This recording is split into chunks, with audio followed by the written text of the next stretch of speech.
तुझी पंढरीनाथा नामा म्हणे केशवराजा केला म्हणन चालवी माझा चरण ना सोडी सर्वधा आण तुझी पंढरीनाथा नमो विठ्ठला राजया पांडुरंगा नमो रुक्मिणी माऊली ज्ञानगंगा नमो पुंडलिका नमो चंद्रभागा नमस्कार माझा रुक्मिणी पांडुरंगा पांडुरंगा पांडुरंगा करू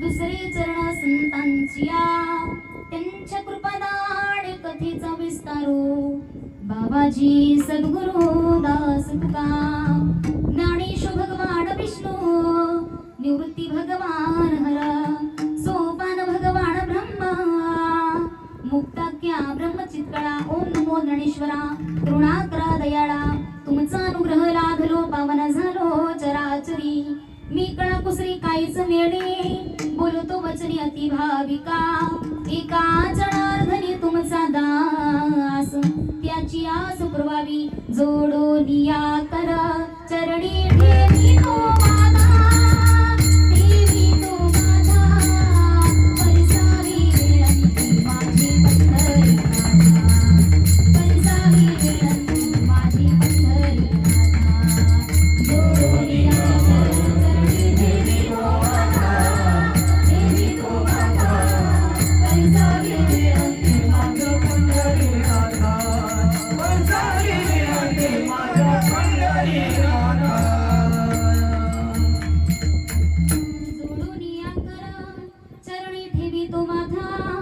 परिसावी विनंती माझी पंढरीनाथा वचने का कमळापती माझी रंकाची विनंती कर जोडी तो कथे काळी आपण सावे जवळी श्री संतांची माता चरणावरी साष्टांग हे करी दंडवत देह जाऊ अथवा राहो पांडुरंगी दृढ भाव चरण सोडी सर्वधा आण तुझी पंढरीनाथा प्रस्तुत प्राप्त स्थळी प्राप्त प्रसंगी सेवेकरिता चिंतनाकरिता निवडलेला अभंग संत शिरोमणी नामदेव महाराजांचा 4 चरणांचा उत्तम असा भावपर भक्तीपर आणि नामपर पकडातला अभंग सेवेकरिता निवडला विठ्ठल विठ्ठल विठ्ठल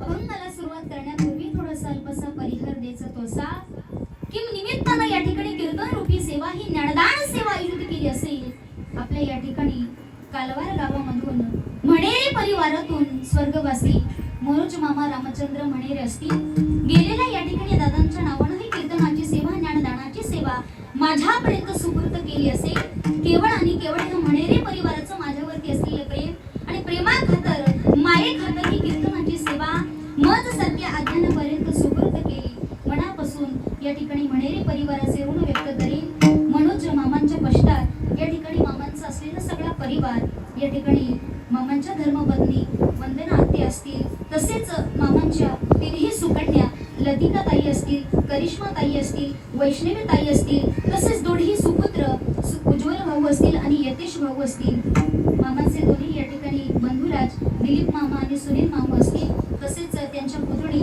प्राजक्ता ताई संजीवनी ताई हिमाली ताई आणि या ठिकाणी आपली समीक्षा ताई असेल या 4ही पुतणींचे मनापासून ऋण व्यक्त करेल तसेच समोर बसलेली संत मंडळी वारकरी मंडळी ज्ञात श्रोता मंडळी सर्वांच्या चरणावरती नतमस्तक होईल तसेच माझ्या गुरुवर्यांच्या चरणी नतमस्तक होईल आणि आजच्या कीर्तन रूपी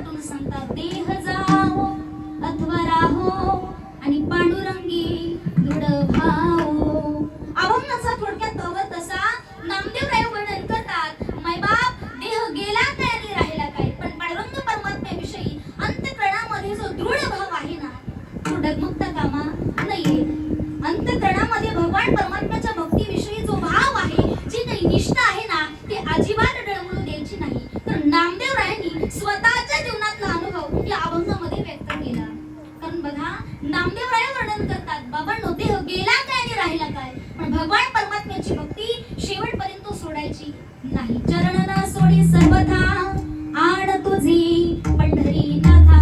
पंढरीनाथाचं चरण नामदेव महाराजांनी शेवटपर्यंत सोडलं नाही. आधी करून संतांचा जर विचार पाहिला ना मायबाप, की भगवान परमात्म्याची अगदी निष्ठेनं आणि श्रद्धेनं भक्ती केली, समाजाचा विचार अजिबात केला.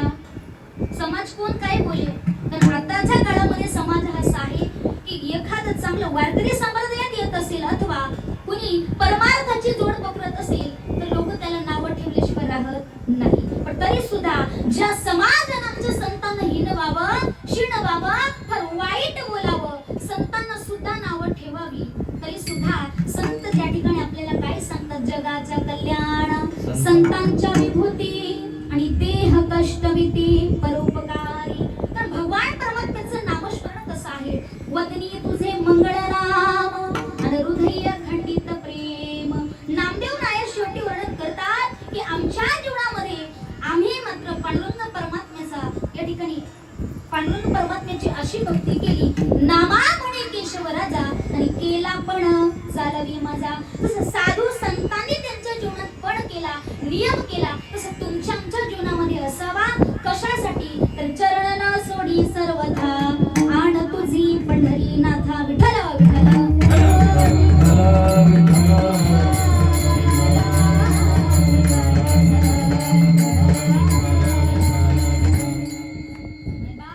इथे आल्यानंतर आज ज्याप्रमाणे आपल्या मनोज मामांनी इह लोकाची यात्रा संपवून परलोकांमध्ये मामांचं जाणं झालेलं आहे. प्रत्येकाला जायचं आहे, पण जायच्या अगोदर आपली उत्तम कीर्त असली पाहिजे. उत्तम आपल्या पाठीमागं लोकांनी म्हणलं पाहिजे, म्हणजे चांगलं म्हणलं पाहिजे. मरणाआधी सावध भावे, मरणाआधी सावध भावे, मरणाआधी सावध भावे, मरणाआधी सावध भावे. कीर्ती करुणी मरावे, कीर्ती करुणी मरावे,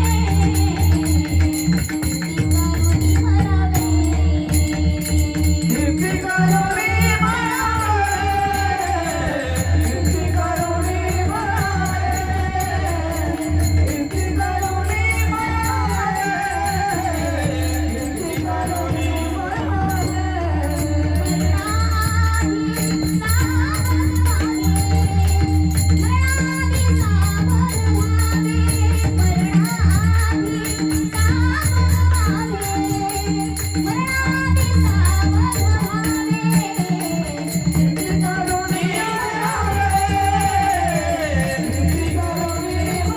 मरावे, कीर्ती करुणी मरावे.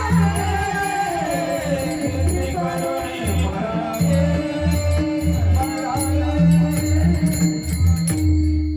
मरणाआधी सावध व्हावे आणि कीर्ती करुणी मरावे. मग मायबाप, आपल्या पाठीमागं समाजानं चांगलं म्हणलं पाहिजे, आपली चांगली आठवण काढली पाहिजे, असं जर कोणाला वाटत असेल तर खरंच म्हणतात की माणसानं माणसासारखं वागलं पाहिजे. तर आताच्या काळात मी मगाशी म्हणून गेले काय, एखादं जर आता नुकतं पंढरपूरला जायला निघाला तर बघा, एवढ्या वर्ष पंढरपूरला गेला नाही, अचानकपणे कुठेतरी त्याच्या बुद्धीचा कायापालट होतो. कारण क्षणार्धात सुद्धा सावध होण्याची क्षमता आज भगवान परमात्म्याच्या भक्तीमध्ये, नामस्मरणामध्ये आहे. तर अनेक जण या ठिकाणी सावध झाले असतील. बघा, प्रभू दत्तात्रेयांचे 24 गुरु आहेत, त्यातली एक पिंगळा नावाची गुरु दत्तात्रेयांची गुरु आहे. बघा, ही पिंगळा ही वेश्या आहे. बघा, सांगून जाईल, पण एक दिवस असा उजाडला की त्या पिंगळेनं दिवसभर मात्र गिरायकाची वाट पाहावी. 1 तास झाला कुणी आलं नाही, 2 तास झाले कुणी आलं नाही, जवळजवळ 4 ते 5 तास व्हायला आले, पण एकही गिराईक मात्र येत नाही. शेवटी बघा, क्षणार्धात तिच्या मनामध्ये, अंतःकरणामध्ये, बुद्धीमध्ये काहीतरी कायापालट झाला असावा, म्हणजेच अर्थात चांगला विचार यावा. त्या पिंगळेनं विचार करावा की 5 तास झाले आपण कुणाची तरी वाट पाहतोय. तिनं क्षणार्धात हा विचार करताच आकाशामध्ये पाहावं आणि त्या आकाशामध्ये पाहिल्यानंतर तिनं विचार करता करता म्हणून जावं की माय, एवढे वर्ष झालं, एवढे वर्ष झाले देवा तू देह दिला मला, तून मला दिला असून तुझी आठवण मी कधी केली नाही. बरं देह दिला देवा तू आणि वापर केला फक्त आणि फक्त दुसऱ्यासाठी, पण ती माणसं काही माझ्या कामी येतील असं मला वाटत नाही. पण क्षणार्धात त्या पिंगळेच्या अंतःकरणामध्ये जो काही चांगला विचार आला असेल ना, त्या पिंगळेने मनात विचार केला की आयुष्यभर वेश्या म्हणून जीवन जगेल, आयुष्यभर वेश्या म्हणून दुसऱ्यासाठी हा देह दिजवला असेल, पण आता मात्र वेश्या म्हणून जगायचं नाही तर वैष्णव म्हणून जगायचं, म्हणजे वारकऱ्यांचं साधू संतांचं दास म्हणून जीवन जगायचं. आणि तीच क्षणार्धातीच्या अंतःकरणामध्ये चांगला विचार यावा. ती पिंगळा नावाची वेश्या गुरु दत्तात्रयांनी त्या ठिकाणी 24 गुरु केले, पण त्याच्यातली एक गुरु कोण तर पिंगळा. म्हणून मायबाप इथं आल्याच्या नंतर जर अंतःकरणापासून तुम्ही बसला असाल ना महिला मंडळ, तर कधी कधी कसं होतं आई, देहानं शरीरानं कीर्तन मंडपामध्ये आपली निश्चित या ठिकाणी हजेरी असते बघा, पण तेवढं मन काय कीर्तनात रमत. त्याच्यासाठी एक उदाहरण देईल बघा. तर मनाच्या चंचलतेत त्या ठिकाणी वर्णन केलेलं आहे. मर्कटस्य शूरापानं तत्र उचिकदंशनम तन्मध्ये भूत संचार यद्वा तद्वा भविष्यति. मर्कट म्हणजे माकड, आणि माणसाचं मन माकडाप्रमाणे इकडे तिकडे. माकड प्राणी कसा आहे, कधीतरी तुम्ही बघितलं का त्याला एका जागी ताई कधीच तो स्वस्त बसत. बघा एक डोंबारी होता. आता डोंबाऱ्याला गावोगावी जाऊन खेळ करायची सवय होती, आणि खेळ केला नाही, खेळ जर केला नाही तर त्याच्या पोटा पाण्याचं त्या ठिकाणी भूक भागली जात नसायची. आता डोंबारी ज्या ज्या गावी खेळ करण्याकरता जायचं ना, पुरुष वर्ग पाठीमागे बसलेले पुरुष वर्ग ऐकताय ना, त्याच्यासोबत एक बोकड आणि माकड असायचं. माकड माहिती पण बोकड, तुम्ही म्हणाल बोकडाची चांगल्यातले चांगली आम्हाला काय आहे एवढं करा.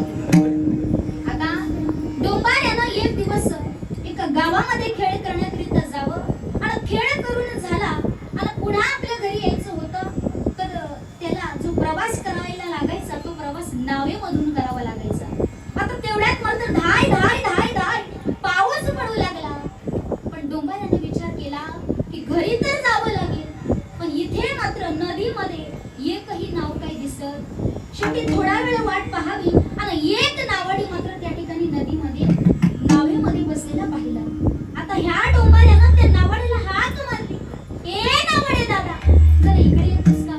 नावाड्यानं मात्र त्याच्या जवळ यावं, म्हणजेच नदीच्या काठी यावं. आता डोंबाऱ्यानं सांगितलं की ए नावाडे दादा मला नदीच्या पलीकडे जायचं